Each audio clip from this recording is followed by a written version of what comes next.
This stopped being your firm the night you tried to destroy me. I'm Jake, 42, self-made tech entrepreneur. Started with nothing, built a company from basement startup to multi-million-dollar empire while everyone else was figuring out email. Met my wife, Sarah, during her last year at law school. She was brilliant, passionate about justice, had big dreams about changing the legal world. I fell hard. Sarah always talked about opening her own firm. Not just any firm.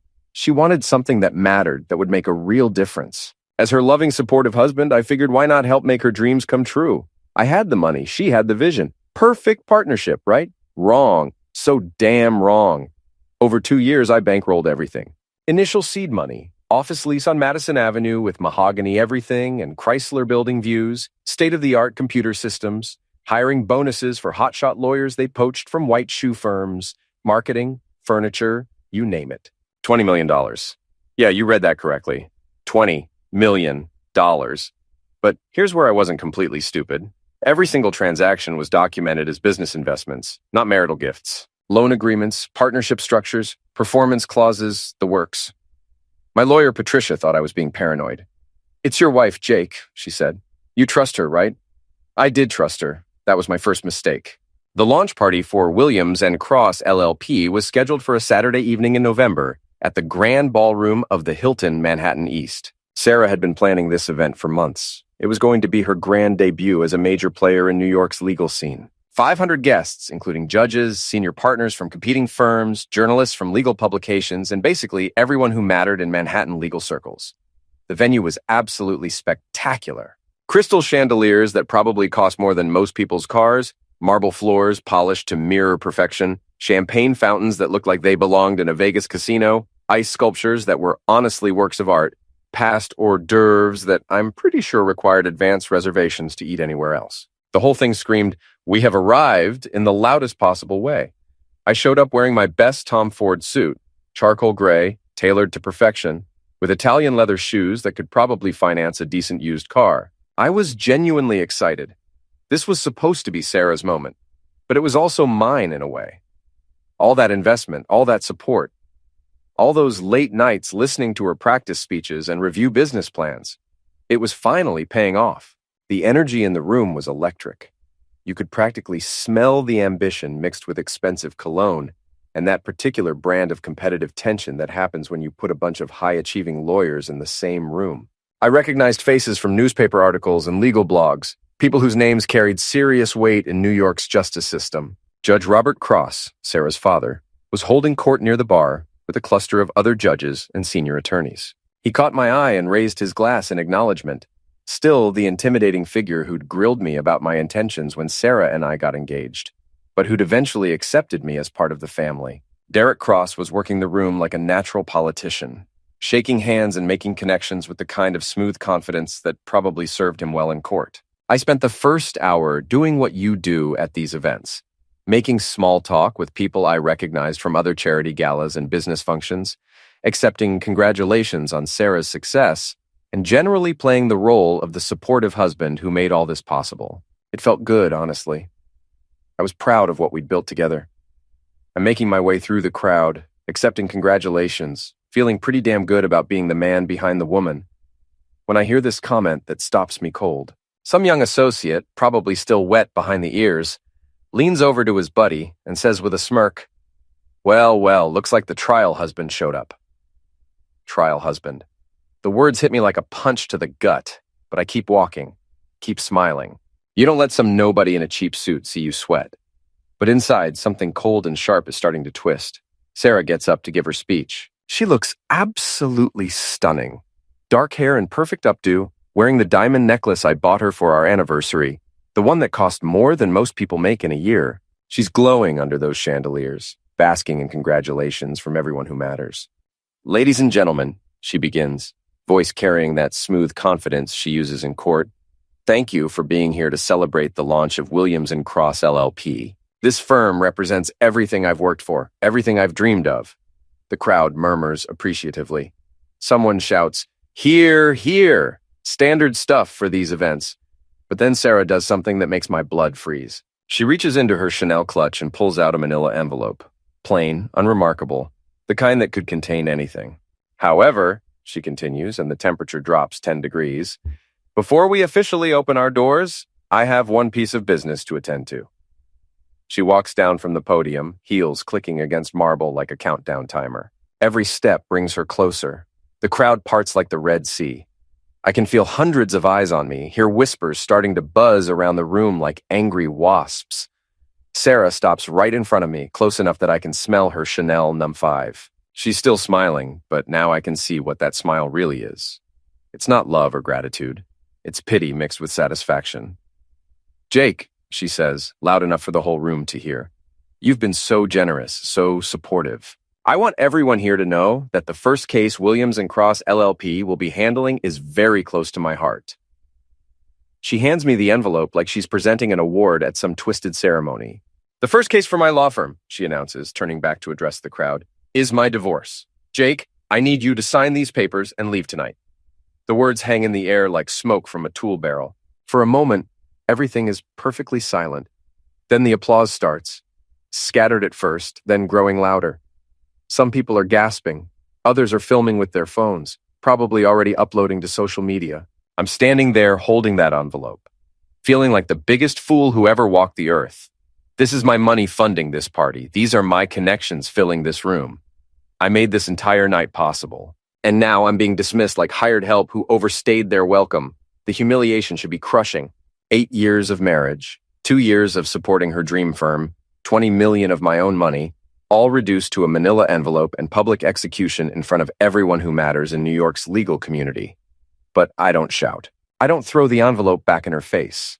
I don't cause the scene everyone's expecting.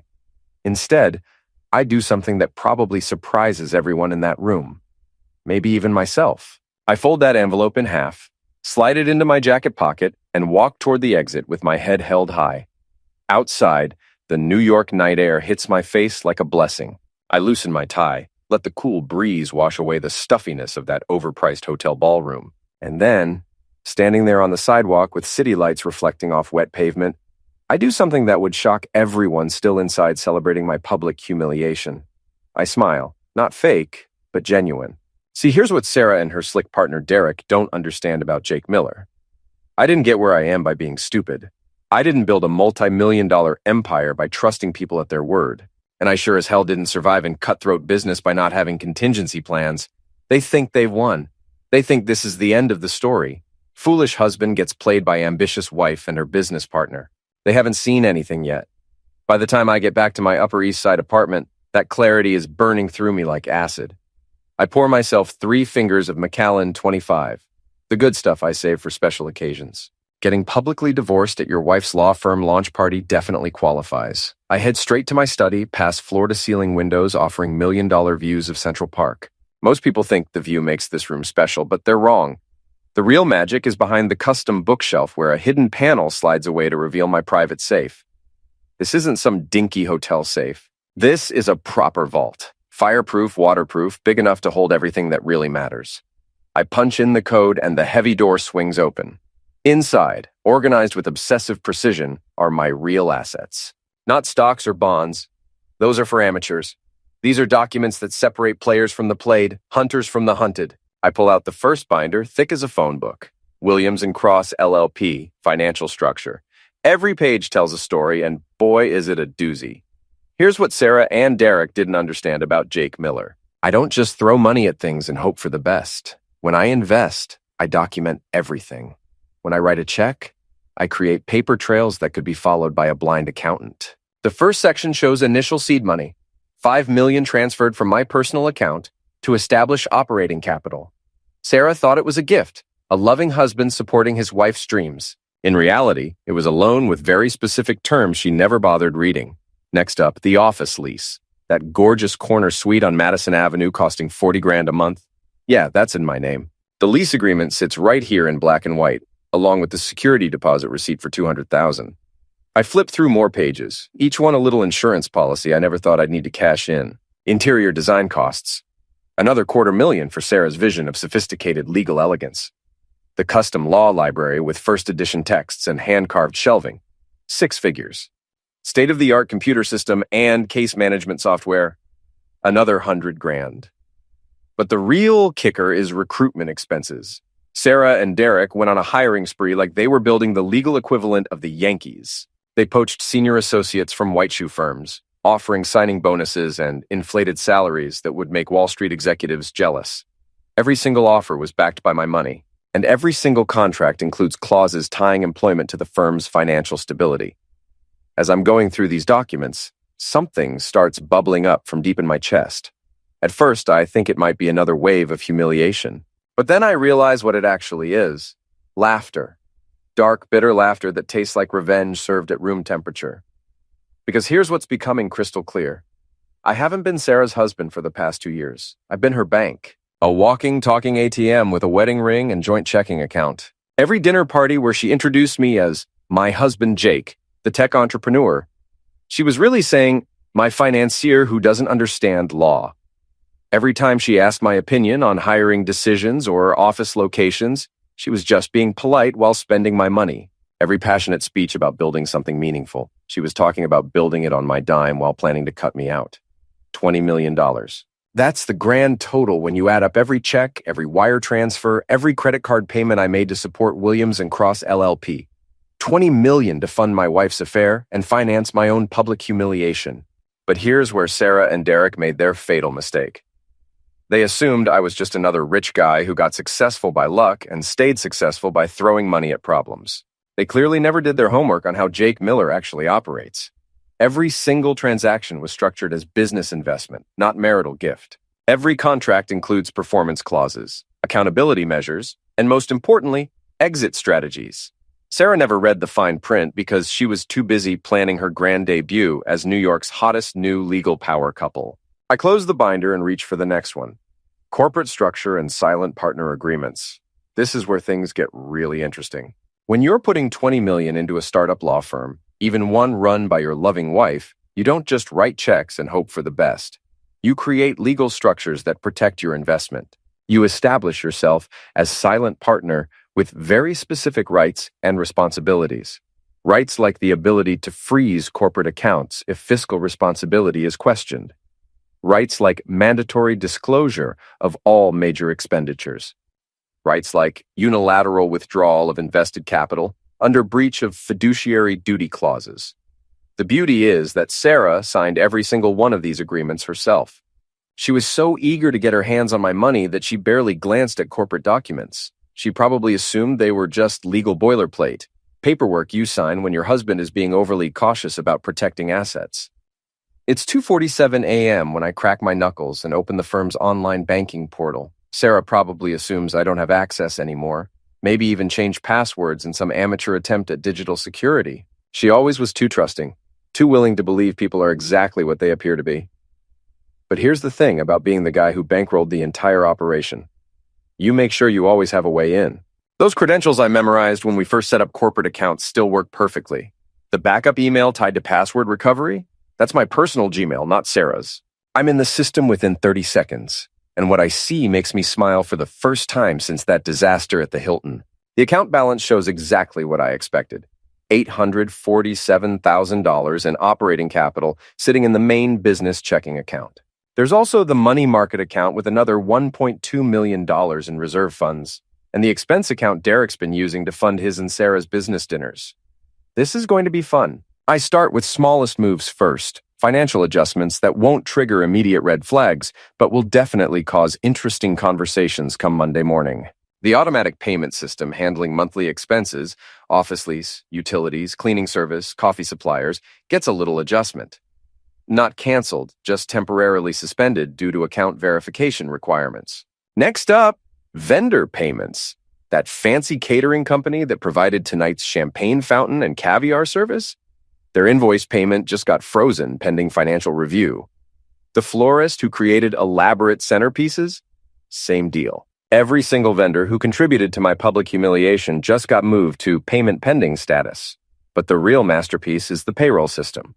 All those hotshot lawyers Sarah and Derek poached from competing firms, the ones with signing bonuses and six-figure salaries, their direct deposit information just encountered a small technical glitch that will require manual resolution.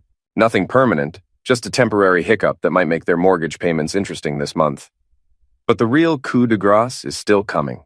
I navigate to the investment management section where the crown jewel of my financial architecture sits waiting, my silent partner withdrawal clause. It's buried in subsection 7.3 of the corporate partnership agreement, the part that Sarah's lawyer probably skimmed over because it looked like standard boilerplate language. What it actually says, in very precise legal terminology, is that any partner who contributed more than 75% of the firm's initial capitalization has the right to immediate asset recovery in the event of material breach of fiduciary responsibility. $20 million in funding, Sarah's public divorce announcement at the firm's launch party, Derek's smirk as he watched me get handed those papers. I'd say that qualifies as material breach of just about everything. The final screen is beautiful.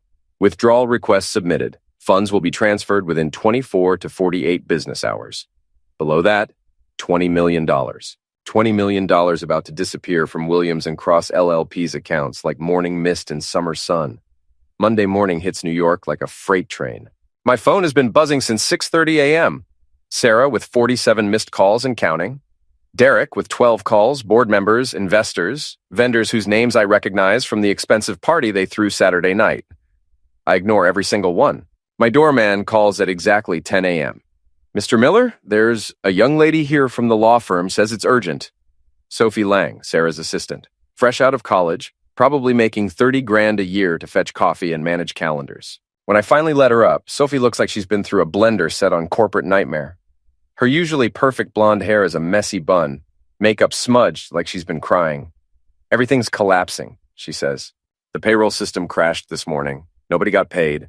Vendors are calling nonstop saying their payments were rejected. The catering company is threatening to sue. Even the coffee service got cut off. Do you know how lawyers function without coffee, Mr. Miller? I hand Sophie a cream-colored envelope with my terms inside. Give this to Sarah personally. She has exactly 24 hours to respond. Tell her this is the only offer she'll get. The next conversation won't be nearly as pleasant. Friday morning, I'm walking into Williams & Cross LLP for what's about to be the most satisfying business meeting of my career. The conference room that once hosted champagne toasts now looks like a war room staffed by people who've already lost. Sarah sits at the head of the table looking like she hasn't slept since our conversation. Her usually perfect appearance has been replaced by frazzled desperation. Most telling detail, the empty chair where Derek should be sitting. Where's your partner? I ask. Derek is indisposed, Sarah says carefully. Personal issues since Monday? Personal issues. That's polite for nervous breakdown brought on by sudden realization that he's been screwing someone else's wife while spending someone else's money. I spread documents across the mahogany table. Partnership dissolution agreements, asset recovery forms, employment termination notices, and my restructuring proposal. These are my conditions for continued operation of this firm. My terms are simple. Sarah resigns from all leadership roles but can stay as basic counsel. Derek gets fired with no severance and a 5-year non-compete. I take controlling interest and 2 board seats. The firm gets renamed Miller Legal Partners. Sarah's hands shake as she picks up the pen. If I sign this, I'll be nothing more than an employee in my own firm. Sarah, this stopped being your firm the moment you decided to serve me divorce papers at a party I paid for. When she finally signs, the pen scratches across paper like fingernails on a chalkboard. One by one, the other partners follow suit. But here's where the story takes an interesting turn. Instead of just destroying Sarah's legal empire, I decided to build something better. 2 weeks later, I find myself in a converted townhouse in Brooklyn at Phoenix Legal Collective, a scrappy organization doing real legal aid work. Their leader, Lydia Torres, is this fierce young lawyer who cares more about justice than profit margins. They handle wrongful evictions, immigration rights, class action suits against landlords who think heat is optional in January. They're broke, but doing work that actually matters. What would you do with $10 million? I ask. Lydia doesn't hesitate. Expand to all 5 boroughs. Hire 20 more attorneys. Create training programs for law students who want to do public interest work, but can't afford unpaid internships. Change the game so having a corporate legal team doesn't automatically mean you win. I write out a check for $10 million, not a loan with complicated terms, just seed money for someone who wants to fight the good fight. Mr. Miller, she says, staring at the check like it might disappear, you've just saved us. No, I tell her, you've saved me. I've been so busy playing corporate games that I forgot what it feels like to invest in something that actually matters. The devastation was swift. By Monday evening, Williams and Cross LLP had gone from rising star to cautionary tale. The legal newspapers picked up the story within hours, and by Wednesday, it had made national business publications. Tech entrepreneur systematically dismantles wife's law firm after public divorce humiliation captured everyone's imagination. Sarah released a statement, not the sanitized PR version she'd originally wanted, but an honest accounting of what had actually happened. She admitted to making personal choices that compromised her professional judgment, acknowledged that I had funded the firm's entire operation, and accepted full responsibility for the decisions that led to the firm's financial crisis. The reaction from the legal community was fascinating. About half the responses were, "She had it coming," while the other half questioned whether my actions were appropriate business practices or vindictive overreach. Law schools started using the case as a teaching example in business ethics courses. But the most interesting development came 3 weeks later. I started getting calls from law school deans wanting me to guest lecture, bar associations asking me to serve on ethics committees, and nonprofits looking for board members who understood both business principles and legal accountability. Instead of being the vengeful ex-husband, I was increasingly seen as someone who demonstrated how proper documentation and ethical business practices could protect all parties in complex professional relationships. The legal community was viewing this as a masterclass in investment protection rather than personal drama. That's when I started thinking about what comes next. Revenge was satisfying but not sustainable. I'd proven my point, protected my investment, and reestablished my reputation. But what was I actually going to build with all this restored credibility? The answer came during a guest lecture at Columbia Law School. A student asked what I thought was the biggest problem with legal services in America. Without thinking, I answered, "Most people who need lawyers can't afford them, and most lawyers spend their time on work that doesn't actually help people." That led to a conversation with Dr. Rebecca Chen, an ethics professor who'd been following my case. She mentioned a legal aid organization in Brooklyn doing innovative work, but struggling with funding. "They're the opposite of Williams and Cross," she said. "All substance, no flash, and about 6 weeks from closing their doors. Phoenix Legal Collective occupied a converted townhouse in Brooklyn that looked like it had been decorated from garage sales, but the energy was electric. Their director, Lydia Torres, was this fierce woman in her early 30s, who showed me around their cramped offices where case files were stacked everywhere and whiteboards covered with strategy notes. "We handle about 40 cases at any given time," she explained. "Wrongful evictions, immigration rights, wage theft, class action suits against landlords who think heat is optional. The kind of cases big firms won't touch because clients can't pay premium rates." She showed me a bulletin board covered with thank you letters and hand-drawn pictures from kids whose families hadn't been evicted because of their work. When I asked what she could do with serious funding, she didn't talk about expensive office space or prestigious hires. She wanted to expand to all 5 boroughs, create training programs for law students who couldn't afford unpaid internships, and establish legal clinics where people could get real advice. "We're not trying to get rich, Mr. Miller," she said. "We're trying to level the playing field so having money isn't the only thing that determines whether you get justice." I wrote her a check for $10 million, not a loan with complicated terms, just seed money for someone who wanted to fight the good fight. "You've just saved us," she said, staring at the check. "No," I told her. "You've saved me." I forgot what it feels like to invest in something that actually matters. 6 months later, Phoenix Legal has offices in 3 boroughs, hired 37 new attorneys, and won a class action settlement worth $43 million against a property management company illegally charging fees to over 2,000 tenants. I'm teaching 2 courses at Columbia on entrepreneurial finance and business ethics. My story became a case study taught at law schools nationwide, not as vindictive revenge, but as proper documentation, protecting everyone in complex professional relationships. Rebecca and I have been dating 4 months. She's brilliant, funny, genuinely passionate about legal reform. We have dinner conversations about constitutional law like other couples talk about movies. It's the intellectual partnership I didn't realize I'd been missing. Sarah moved to Portland and works at a nonprofit immigration clinic. She wrote saying she's never been happier professionally, that she finally understands the difference between being respected and being famous. Maybe that's true. Maybe it's another performance. Either way, it's not my problem anymore. The best revenge isn't destroying your enemies. It's building something so good that their betrayal becomes irrelevant, so meaningful that their opinion stops mattering, so successful that their failure becomes just background noise in your much more interesting story. Phoenix Legal recently took on a case against a major healthcare corporation, systematically denying coverage to low-income patients. The preliminary settlement discussions are already in 8 figures. Next month, I'm keynoting a conference on legal innovation at Harvard Law School. Sometimes karma takes her sweet time, but when she finally arrives, she doesn't just bring justice. She brings receipts, compound interest, and a completely rewritten ending to a story everyone thought they already knew.